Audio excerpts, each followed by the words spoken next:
என்று பார்வதி கூறி முடிக்கவில்லை. என்ன பாட்டி, சிக்கனா மட்டனா?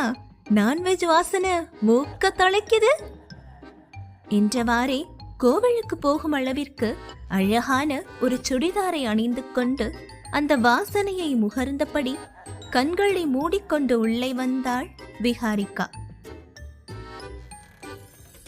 பொண்ணா இருந்துட்டு இவ்ளோ நேரமாடி தூங்குவ?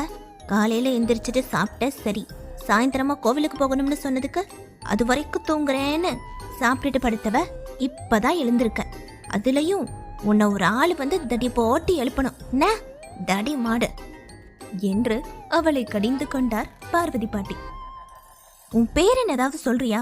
என்ன மட்டும் எப்ப பாரு தடி மாடு மாடுன்னு எதையாவது சொல்லி திட்டிட்டே இருக்க. நான் அப்படியா இருக்கேன்? நான் எவ்வளோ யங்கா ஸ்லிம்மா குட்டி பாப்பா மாதிரி இருக்கேன். என்ன பார்த்து அப்படி சொல்ற? மனசாட்சியே இல்ல யாருக்குமே. இப்போ எனக்கு சோறு போட போறியா இல்லையா?